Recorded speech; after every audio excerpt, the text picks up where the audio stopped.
Hello hi, welcome to Kokila's kitchen. இன்றைக்கி நம்ம கிச்சனில் ஒரு சூப்பராக மணத்தக்காளி வத்தல் வச்சு ஒரு குழம்பு தான் பார்க்க போகிறோம்.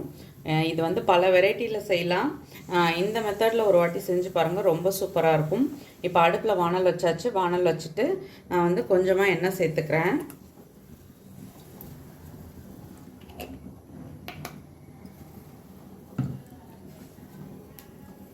நான் இப்போ கொஞ்சமாக மணத்தக்காளி வத்தல் தான் எடுத்திருக்கேன். மணத்தக்காளி வத்தலை ஃபஸ்ட்டு எண்ணெயில் பொரிச்சிட்டு நான் தண்ணியில் போட்டு வச்சுருவேன். ஏன்னா இதில் உப்பு ஜாஸ்தியாக இருக்கும், அதனால் குழம்புல வந்து உப்பு இன்னும் அதிகமான மாதிரி ஆகிடும். நான் வறுத்துட்டு தண்ணியில் போட்டு வச்சுருவேன், அந்த உப்பெல்லாம் போயிடும். அதுக்கப்புறம் அதை எடுத்து சேர்த்துப்பேன். நீங்கள் எப்படி வத்தல் சேர்த்துப்பீங்களோ அதே மாதிரியே நீங்கள் வந்து சேர்த்துக்கோங்க. இப்போ வந்து இதை நம்ம வந்து வறுத்து எடுத்துடலாம். வத்தல் இப்போது நல்லா வறுத்தாச்சு, எடுத்துடலாம்.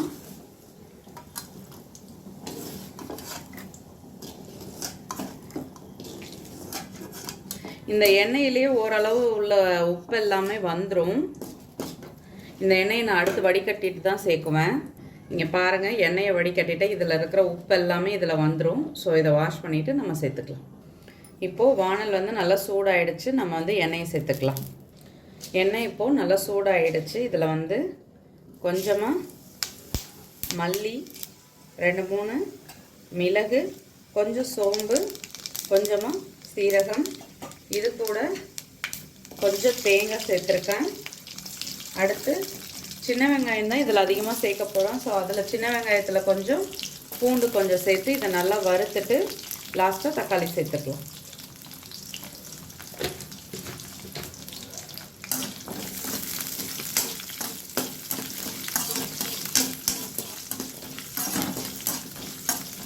இது ஓரளவு வதங்கினதுக்கப்புறம் நம்ம தக்காளி சேர்த்துக்கலாம். அடுத்து தக்காளியும் இது கூடவே சேர்த்து வதக்கிடலாம்.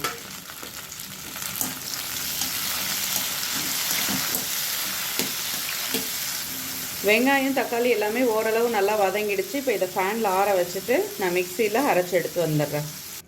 இப்போது இதை ஆறின பிறகு அரைச்சி எடுத்துகிட்டு வந்துடலாம்.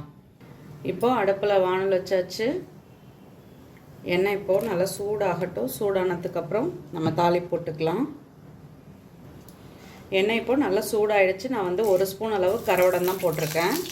கருவேப்பிலை இப்போது நல்லா பொரிஞ்சிடுச்சு. அடுத்து உரித்து வச்சுருக்க பூண்டு இதில் சேர்த்துக்கலாம். ஃபஸ்ட்டு பூண்டு வதங்கட்டும், அதுக்கப்புறம் நம்ம வந்து வெங்காயம் சேர்த்துக்கலாம்.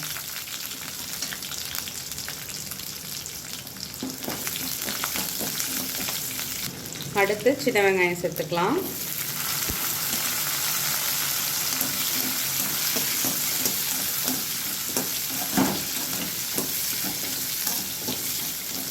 வெங்காயம் சேர்த்த பிறகு குழம்புக்கு தேவையான அளவு உப்பு சேர்த்துக்கலாம்.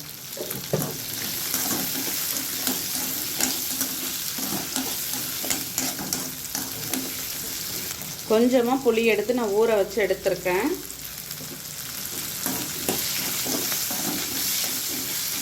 வெங்காயம் இப்போ நல்லா வதங்கிடுச்சு. கொஞ்சமாக மஞ்சத்தூள், அதுக்கப்புறம் தனி மிளகாய்த்தூள் சேர்த்துக்கலாம். காரத்துக்கு தகுந்த அளவு தனி மிளகாய்த்தூள். அடுத்து கொஞ்சமாக மல்லித்தூள்.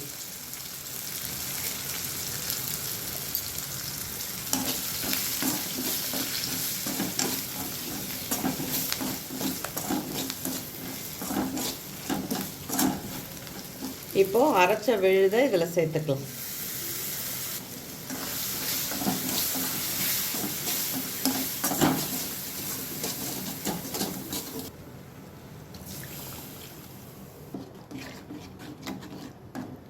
இப்போ நம்ம புளி கரைச்சி வச்சுருக்கோம் இல்லையா, அதை சேர்த்துக்கலாம்.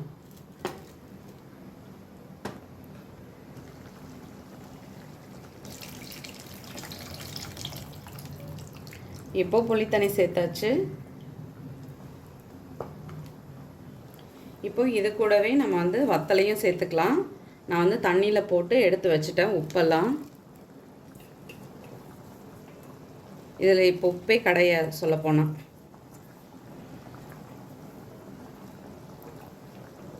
குழம்பு இப்போ நல்லா கொதிச்சிடுச்சு. நான் வந்து சிம்மில் போட்டுட்டேன். இப்போ கொஞ்சம் நேரத்தில் எண்ணெயெல்லாம் மேலே வந்துடும். அந்த ஸ்டேஜில் நம்ம ஆஃப் பண்ணிடலாம். எண்ணெய் இப்போது சூப்பராக நல்லா மேலே மிதந்து வந்துடுச்சு. குழம்புமே நல்லா சூப்பராக ரெடி ஆகிடுச்சு. இப்போ நம்ம ஆஃப் பண்ணிடலாம். இன்றைக்கி சாப்பிட்றத விட நாளைக்கு சாப்பிடும் பொழுது தான் ரொம்ப டேஸ்ட்டாக இருக்கும். இந்த வெங்காயம் எல்லாம் நல்லா உப்பு காரம்லாம் ஏறி. இப்போ நம்ம ஆஃப் பண்ணிடலாம். சூப்பராக நம்மளோட மணத்தக்காளி வத்த குழம்பு ரெடி ஆகிடுச்சு. நீங்களும் வீட்டில் ட்ரை பண்ணி பாருங்கள், கண்டிப்பாக உங்களுக்கு பிடிக்கும். வீடியோ பிடிச்சா லைக் பண்ணுங்கள். என்னோடய வீடியோ உங்களுக்கு யூஸ்ஃபுல்லாக இருந்தால் சப்ஸ்கிரைப் பண்ணிக்கோங்க.